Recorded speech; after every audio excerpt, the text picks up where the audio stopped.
que hay de enterobacterias. Son silenciosas. Nadie sabe si las traes y todos los traemos. De una o de otra manera son flora colibacilar normal. ¿Por qué? Porque se encuentran en el intestino, sobre todo la Escherichia coli. Las demás, pues no las vamos a encontrar en el intestino. ¿Dónde las vamos a encontrar?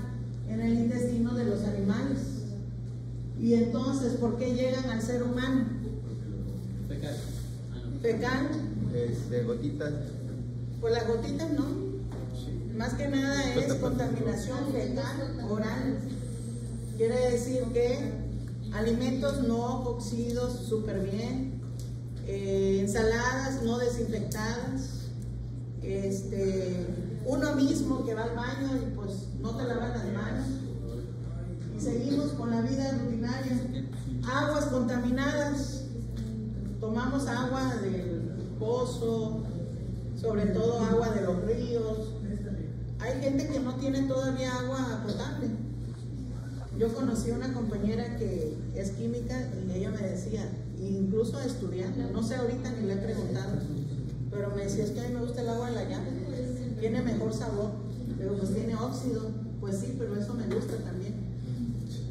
Pues le digo, tú ya sabes todo eso. No sé si al final sigue tomando eso o no. Yo creo que ya no, porque una vez me pegó una de buena desintería que la desmayó. Yo pienso que ya no. Porque a raíz de eso, yo pienso que cambió su perspectiva, ¿no? Es que si no lo vives, pues no cambia uno de hábitos, no cambia uno de percepción en cuanto a esto. Y pues los alimentos y el agua son dos cosas que nunca le faltan al ser humano, que siempre estamos pues atendiendo esa necesidad alimenticia y la hidratación. Entonces, pues por ahí pueden entrar. Son aeróbicas, la mayoría de ellas. Algunas son anaeróbicas, pero la mayoría son aeróbicas, así que crecen perfectamente bien a 37 grados centígrados, a temperatura ambiente. Otra cosa, tiene fermentación. Unos fermentan lactosa, otros fermentan glucosa, pero dentro de ellos las fermentadoras de lactosa las vamos a ver color rosada. ¿Cuál es ese color? Todas las que fermentan, pues las vamos a ver rosadita. Todas las que no fermentan las vamos a ver color ámbar, o sea, el mismo color, ni pareciera que hubiera aquí un cultivo, pero ahí está presente. Entonces, esto tú en la práctica lo vas a ir viendo. Ya iniciamos mañana cultivos, ya vamos a empezar a sembrar diferentes cosas. Mañana es de libre albedrío.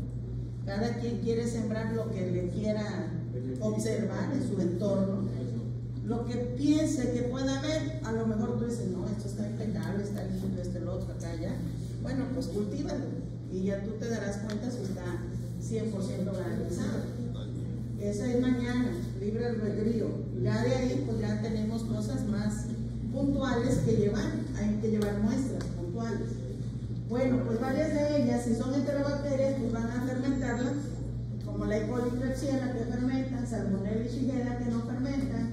Hay otros que son resistentes a sales biliares, como el Enterococcus fecalis, que el Enterococcus fecalis no es un bacilo, es un coco, por eso se llama Enterococcus. Coccus es redondo, pero su hábitat no es en la parte respiratoria superior, sino es en el intestino. Entonces, por eso esa se salió de la nomenclatura de los cocos. Esa es la única que es intestinal, Enterococcus fecalis. Y cuando ellas producen su crecimiento en el medio de cultivo llamados bilis esculina, pues nos damos cuenta de su resistencia por medio de puntos negros, que es la forma como ella se desarrolla. Pues es entérico de flora comensal, pues sí, solamente que si sale de su hábitat, pues ya ahí sí no se enferma. Un ejemplo, digamos la Escherichia coli, que es la que más tenemos y es la reina de las infecciones gastrointestinales en mayor número, casi el 80% es por la E. coli. Fíjate, si esa se sale de su hábitat, que es el intestino, y se va vía urinaria, vejiga, pues ¿qué va a pasar? Pues ya no está en su hábitat, ya invadió otra área, y es ahí donde todos ustedes pues tienen que dar bien las indicaciones, sobre todo en la recolección de orina. Un ejemplo, tenemos aquí la vejiga, vamos a tratar de que esta sea la bolsa. Si tú le dices al paciente, va a llevar mañana una orina, la primera orina de la mañana, pero no le dices que es del chorro medio o de la fracción media, ¿qué va a pasar en esta primera fracción? Que vamos a encontrar aquí, casi ya a la salida. Pues lo que encontramos aquí son células epiteliales en descamación abundantes, y podemos encontrar unas y otras bacterias que son enterobacterias, sobre todo en las mujeres. ¿Por qué? Porque el conducto está muy cerca. Entonces, si nosotros esto lo deposita en un frasco el paciente, pues yo puedo dar un resultado falso positivo. Puedo decir, no, sí trae una infección, y empezamos a darle antibiótico. Y al mismo tiempo, ¿será que se va a mejorar el paciente? Pues no, porque no está enfermo. ¿Cuál es la orina que a mí me interesa? La del medio. Y esa orina media es esta. Toda esta sección es lo que yo necesito que deposite en el frasco, unos 10 mililitros, 20 mililitros, 50 mililitros, lo que pueda orinar. Unos 50 mililitros es medio frasco, eso es suficiente. Y esta pues sería la orina naciente. Esta pues la puede eliminar en el inodoro. Pero eso, algo tan sencillo como una indicación, es crucial para que nosotros le digamos a las indicaciones al paciente y no tengamos que hacer un resultado diciendo que sí está enfermo el paciente y en verdad no está enfermo. Es contaminación por el conducto que está muy cercano. Por eso es importante que las mujeres, la higiene pues sea muy buena, de adelante hacia atrás y no viceversa, de atrás a adelante, porque vamos a llevar alguna de estas bacterias que son enterobacterias, y pues ahí sí nos podemos nosotros también autoenfermar. ¿Por qué estas bacterias son altamente patogénicas? Ustedes en su membrana celular, cuando vimos toda la pared celular de gram positivas y gram negativas, nos dimos cuenta que hay micopolisacáridos en las gram negativas, que son unos arbolitos largos. Esos micopolisacáridos comprenden el antígeno O, el lípido A, que son endotoxinas, el somático, que es el O, el capsular y el flagelar. Cada uno de ellos ayuda a que se disemine fácilmente en el epitelio, en los tejidos o intravascular, de tal forma que nos cause fiebre, shock séptico y sobre todo en algunos pues la defunción.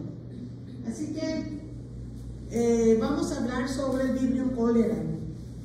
El Vibrio, ya sea cólera o Vibrio parahemolítico, en algunos libros dicen choleraus, bueno, pues es el cólera. Este también es uno de los más importantes porque vive en áreas donde les gusta un ambiente salado. Quiere decir que en el mar, como dijera la canción, la vida es más sabrosa, pero sí, hay bacterias que encontramos que su reproducción es en áreas saladas. O sea, también hay gente que dice, ay no, ya estoy terminando mi periodo, pues me meto al mar que al cabo es agua de sal y se corta. Pues déjenme decirles que también hay bacterias afines. ¿Cómo podemos adquirirlas? En primer lugar, por alimentos que son de origen salado. Pues hay muchos mariscos que son adquiridos y nosotros podemos comerlos, sobre todo la gente pues que come mariscos, ¿verdad? Nosotros cristianamente sabemos que hay varios de esos que no podemos por las leyes divinas, pero también no estamos exentos como el agua. Hay gente que a veces jugando en la playa o en algún lugar pueden consumir agua por error, o nos estamos ahogando y de una de otra tomamos algún cuchito de agua. Bueno, puede que esto esté presente también allí. Algo importante, es sensible al ácido gástrico. Así que esto quiere decir que si es sensible al ácido gástrico, pues necesitamos tener una alta dosis para que de esa manera pues no haya sensibilidad y ahora sí empiece la colonización. ¿Y qué tiene con los lipopolisacáridos? Que es el O y el A, que son las toxinas entéricas, toxina A, B, lo cual esto hace que haya una hipersecreción de electrolitos, de sodio, potasio, de cloro y sobre todo pues la deshidratación por el agua, así que va a haber mucha diarrea. Esta diarrea pues es por las toxinas, son dos genes, A y B, a la cual esta bacteria pues barre la mucosa intestinal de tanto líquido que puede estarse excretando por sus toxinas y aumenta la permeabilidad intestinal por la toxina de la zona occludes o de la estructura epitelial de la célula, adherencia occludes. Bueno, ¿qué características tiene su diarrea? Yo les dije también que la materia fecal, pues hay que observar qué es lo que uno defeca. Hay gente que no le gusta observar nada. Había una señora que me dijo, es que yo nunca observo nada. Le digo, pues debe de observarlo porque trajo una orina llena de, como si fuera agua de refresco de Coca-Cola. Así era su orina. Pero como ella no observaba nada, no se daba cuenta que así era su orina. Igual la materia fecal, hay gente que saca sangre porque hay hemólisis o hay sangraditos por la misma desintería y la misma bacteria que te lo produce. Ya vimos las hemolicinas, que es la enzima que hace que haya lisis en eritrocitos, leucocitos, en tejidos, etcétera. Manera de invadir a otros órganos. Entonces, en este caso, una materia fecal normal, pues su color es cafecita. Aquí su color va a ser diarreico, líquida y color blanco, como agua de arroz. Y ese color blanco te debe de llamar la atención porque el Vibrion es que produce agua similar al agua de arroz. No hay otra bacteria más que el Vibrion cholerae. Así que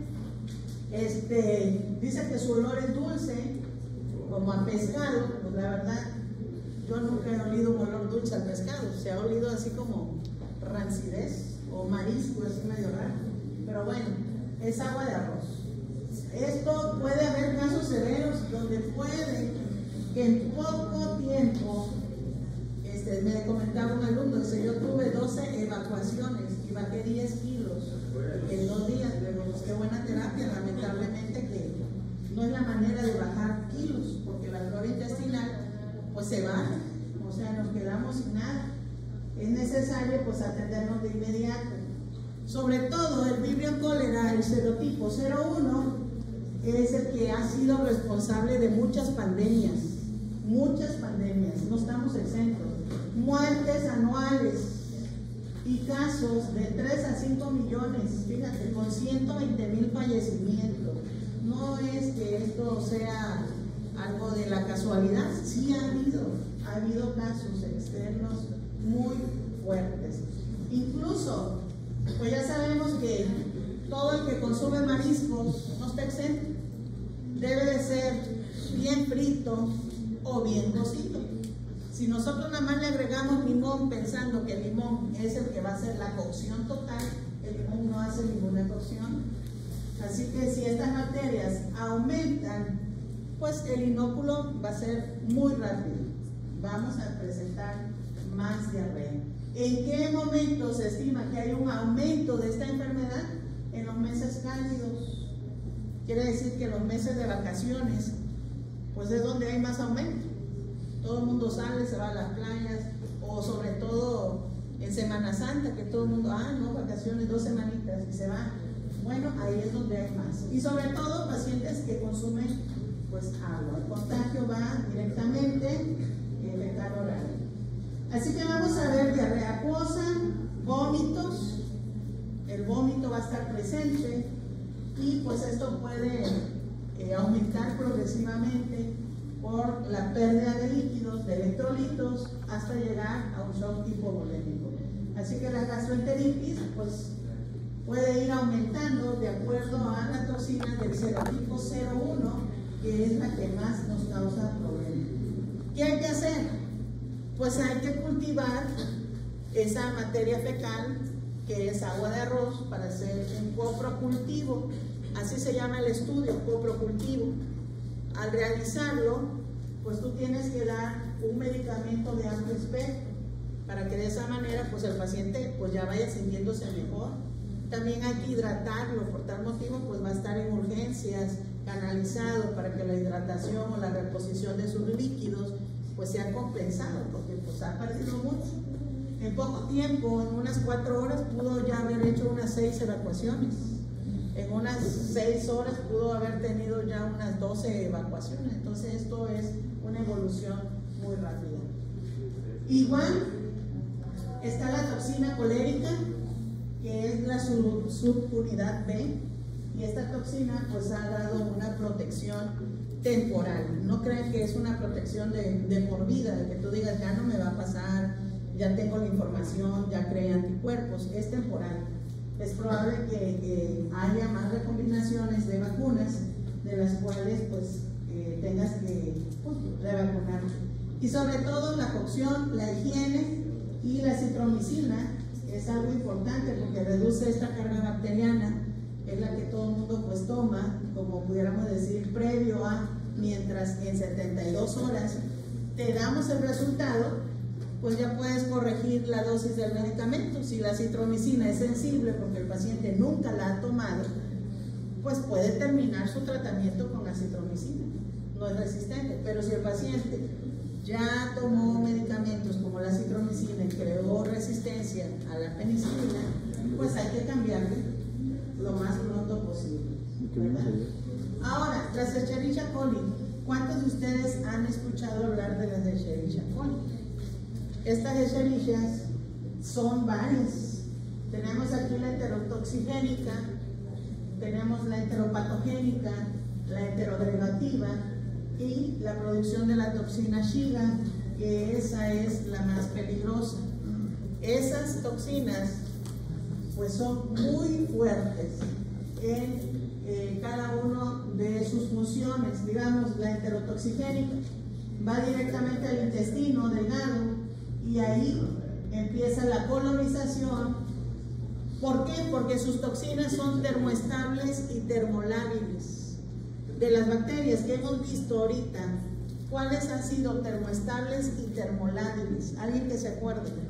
¿Qué tipo de bacterias o qué géneros tienen esas dos características, termoestables y termolábiles? Porque son las más patogénicas o las más infecciosas, pudiéramos decir, más difícil de erradicarlas. ¿Cuál sería? Biógenes. Biógenes, termoestable y termolábil. ¿Será? Pues la puede tener, claro que sí. ¿Qué otra? La salmonela todavía no, pero la shigella sí, que es termoestable y termolábil. ¿Qué otra?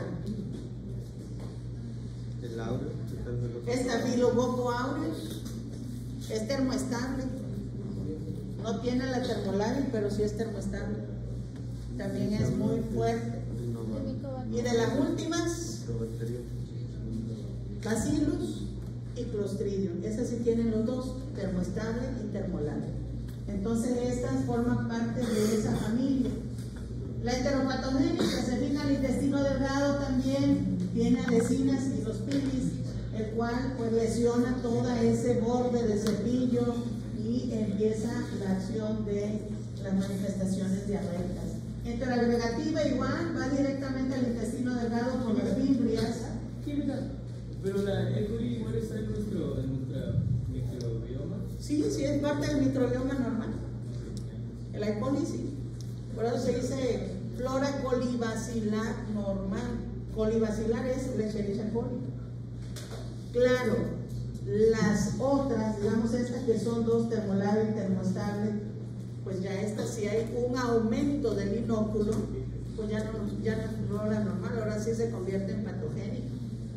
Flora normal es un inóculo en menores cantidades, creo que es menos a la 10, entonces es muy poquito, pero ya en mayores cantidades pues sí nos causa problemas. toxina Shiga. Esa tiene la toxina Shiga 1 y Shiga 2 que afecta el epitelio colónico, invade y destruye. Entonces es ahí donde proviene una de las enfermedades más difíciles, como el síndrome hemolítico urémico. ¿Qué otro da síndrome hemolítico urémico? ¿No se acuerdan ahorita? Pues está rica a las células, sobre todo de vías urinarias también, se adhieren, producen hemolicinas, hay bisis, liberación de citocinas, proceso inflamatorio y por último pues puede causarnos hasta la muerte. ¿No se acuerdan? Pues se los dejo de tarea, porque esto ya lo vimos y sí va a venir en el examen. Así que las enfermedades son gastrointestinales, como siempre, gastroenteritis, infecciones de vías urinarias. El 80% de las Escherichia coli nos ocasionan infecciones de vías urinarias, infecciones intraabdominales, sobre todo esos abscesos que pueden estar presentes y se diseminan como la septicemia, y la meningitis puede también ocasionar sobre todo la Escherichia coli. No es la número 1 en causar meningitis, a menos de que ésta se disemine vía sistémica o hematogénica. Pero, sobre todo, en la gastroenteritis, que es lo que más enfocamos aquí, las infecciones intestinales, sobre todo el intestino delgado por la enterotoxigénica, enteropatogénica y la enterogregativa, pues va a haber diarrea, vómito y fiebre. ¿En dónde vamos a tener manifestaciones diarreicas con sangrado? Pues cuando tengamos la E. coli con la toxina Shiga, que esa es la que nos ocasiona síndrome hemolítico urémico, y pues ahí sí vamos a ver incluso hasta materia fecal con diarrea y con sangre. También vas a tener muchísimos cólicos abdominales que no los vas a soportar. Hay gente que hasta está encorvada, ya no se sabe de qué postura tener para tener mejor condición en cuanto a la Escherichia coli. El tratamiento, pues vamos al diagnóstico. Previamente al tratamiento, el diagnóstico es coprocultivo. Hay que hacer un cultivo de la materia fecal diarreica. Aquí sí la diarrea puede ser color café, un color normal, solamente que diarreico, no le va a cambiar su color. Lo sembramos en Salmonella shigella, lo sembramos en McConkey, más que nada en McConkey para ver si es fermentadora de lactosa o no fermentadora de lactosa. Nos vamos a dar cuenta que la E. coli sí es fermentadora de lactosa, un crecimiento rosado en McConkey, y se da medicamento general. ¿Cuál sería el medicamento general? Trimetoprim con sulfametoxazol. Ese es un medicamento de amplio espectro. Quiere decir que nos va a ayudar para tener pronto los resultados en 72 horas y pues verificar si este es sensible o resistente, pues se puede hacer el cambio lo más pronto posible. Algo importante para reducir el riesgo de infecciones de vías urinarias, sobre todo, o infecciones nosocomiales por Escherichia coli, es reducir el riesgo de sondas, reducir el riesgo de catéteres o cualquier otro instrumento que sea ajeno a la persona. La mayoría de ellas son las sondas vesicales o sondas uretrales, lo que ocasiona que haya mucha infección de vías urinarias y de esa manera pues el paciente se colonice hasta de pseudomonas. Puede iniciar con E. coli y al ratito ya trae pseudomonas. ¿Por qué motivo? Por las adhesinas, por el hecho de que la pseudomonas pues tiene la manera de formar una biopelícula y de esa manera pues podemos tener una contaminación mixta. Y pues otro es la higiene. Lavado de manos es importante y crucial aquí, porque si no nos lavamos las manos, pues obtenemos la materia fecal, que supuestamente son flora normal, pero para mi boca, para mi estómago, pues no es algo normal. Eso no, es como que nosotros mismos nos estamos enfermando. Y esto se ha visto más, sobre todo en pacientitos que a veces se le considera, digamos, a la hemolítica, que es la que trae Shiga 1 y Shiga 2, esa es la que se le considera como diarrea del viajero. No sé si ustedes han escuchado, trae la enfermedad del viajero. ¿Qué significa eso? Que tú vas a otro lugar, puede ser aquí mismo en México. Un ejemplo, puedo ir una vez, bueno, esa es mi experiencia, yo fui a Chiapas. Esa fue mi experiencia, cada quien tiene su propia experiencia. Yo fui a Chiapas y me dijeron, mira que allá en tal lugar te venden unos burros gigantes. Y pues la curiosidad mató al gato y fui. Dije, voy a ver qué tanto, porque pues aquí el burro de pariente sí está grande y está grueso. Dije, pues voy a ver qué tan grande es, si es como la del pariente o si es otro tipo de burro. Y efectivamente era un burrote tan gigante que ahí comía una familia de 4. Así que yo dije, no, pues como un burro. Y recuerdo que todo el mundo pidió un burro cuando vimos. No, nada más uno, le digo, no tanto. Con uno comemos 4. Porque eran muy grandes, era una cosota así. Pero no lo tuvimos para contar, porque en poquito momento, digamos a mí, yo soy muy sensible a cualquier cosa que esté mal elaborada. Yo no como cualquier cosa así de la calle, pues a menos que conozca quién y cómo lo hace y si lo voy a comer. Pero si no, pues no. Y me acuerdo que me dice mi hijo, mamá, es que tú siempre tienes que ver cómo lo cocinan. Tú nada más pide, siéntate mirando para la calle y no te fijes qué comen o cómo lo hacen. Y yo estoy viendo cómo lo pican, cómo lo hacen. Pues me gusta verlo, ¿no? Pero yo creo que es intuición de todo químico. Y pues me senté, comí. Dije, bueno, pues está bien asada. Pues está bien cocida, porque hasta le pedí bien cocida. No.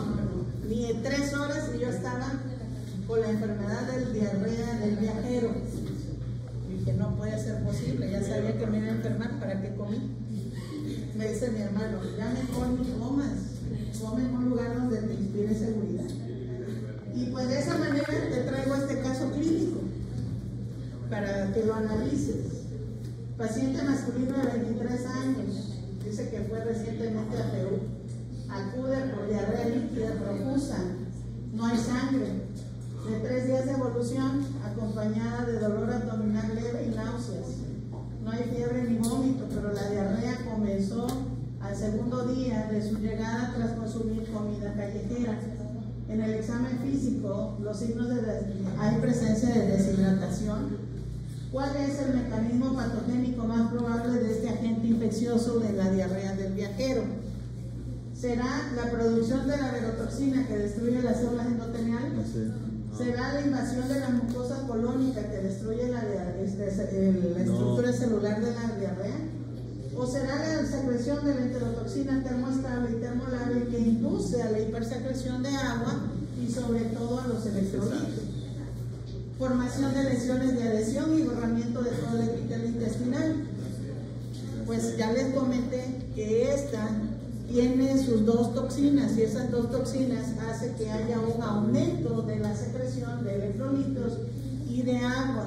Por tal motivo, pues va a barrer el epitelio intestinal y vamos a tener presencia de diarrea. Así que aquí pues es la secreción de las toxinas termoestables y termolares.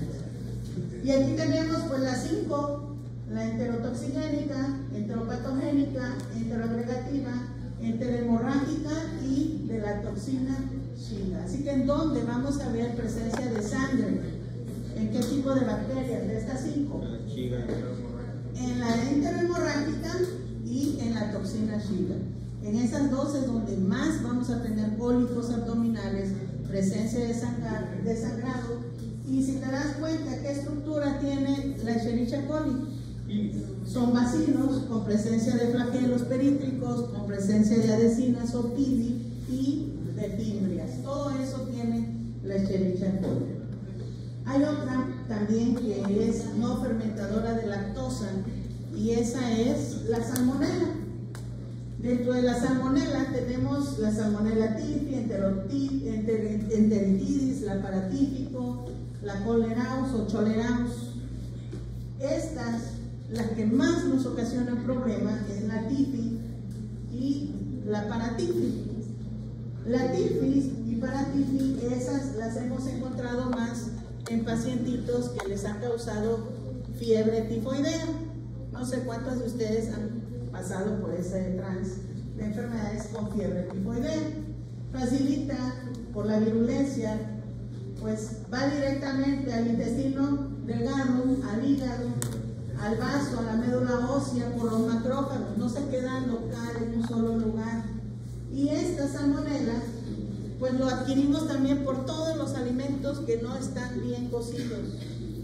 No hay cocción de alimentos, o si se cocen es término medio, o pues contaminación fecal oral, eso también puede estar presente.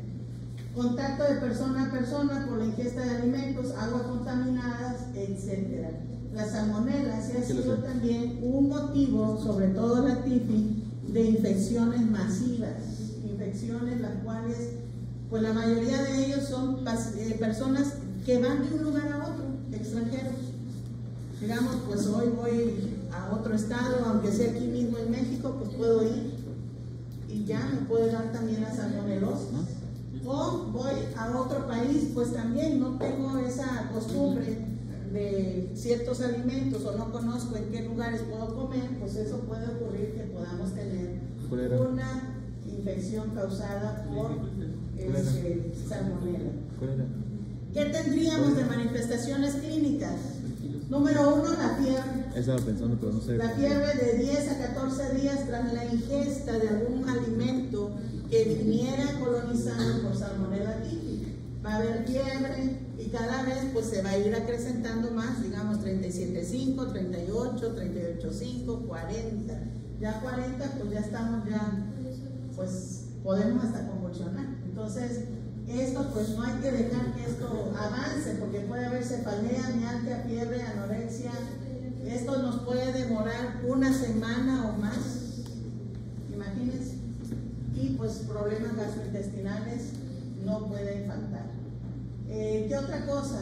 Colonización asintomática. Pues hay a veces que hay colonización por la salmonella tifus, y pues esta, como no se queda solamente en un lugar que sería el intestino, sino que viaja a hígado, a vaso y a otros órganos, pues se puede encontrar en la vesícula biliar. Y pues también a veces hay dolor en la vesícula biliar. Y uno pues puede decir, ¿y por qué? O sea, ¿qué pasó?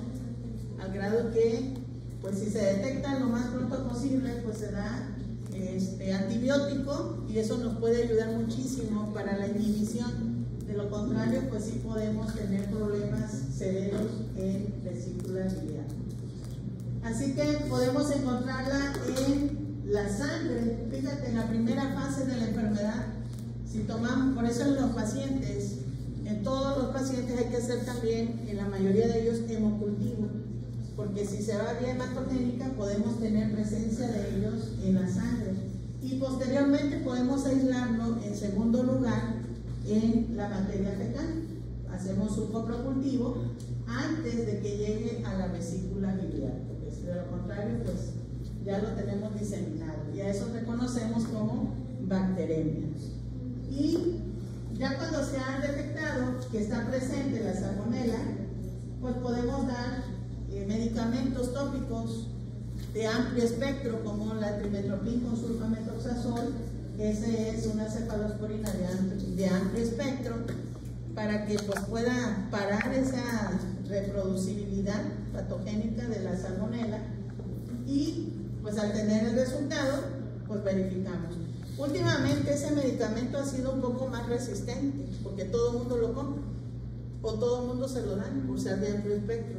Por eso hoy por hoy todos los antibióticos necesitan receta médica. ¿Para qué? Para que no se propague un poco más las enfermedades o las resistencias a los medicamentos. ¿Hay vacuna contra salmonella tifus? Sí, hay vacuna, podemos reducir el riesgo. ¿Y qué prueba de laboratorio me puede indicar salmonelosis o fiebre tifoidea? Pues hay una que la podemos hacer de inmediato en sangre. Por eso el primer punto de revisión es en la sangre, y eso se llama reacciones febriles. En las reacciones febriles nosotros verificamos si tiene los lipopolisacáridos, que es el típico O, el paratípico A, el típico H, que son los lipopolisacáridos que los tenemos como patogenicidad, proteus, brucelosis, que también la brucelosis causa fiebre tifoidea, y paratípico A, paratípico B, que serían las Salmonella typhi. Entonces todo eso lo tenemos en las reacciones febriles. ¿Cuánto tiempo me demora hacer las reacciones febriles? Pues ni media hora, siempre y cuando tenga la sangre del paciente, el suero del paciente, lo centrifugo, pongo las gotitas, pongo los reactivos que son los antisueros capsulares o los lipopolisacáridos, lo mezclamos para ver la aglutinación y lo observamos en el microscopio, pues eso te lleva un tiempo de media hora a una hora máxima. Y en una hora pues ya tenemos el resultado. ¿Sabes qué? Si es positivo a Salmonella typhi o paratyphi, y de esa manera pues empezamos con dosis de medicamentos y procedemos al cultivo para confirmación, y de esa manera tenemos la mejoría del paciente. Así que hasta aquí lo vamos a dejar, y mañana veríamos Shigella.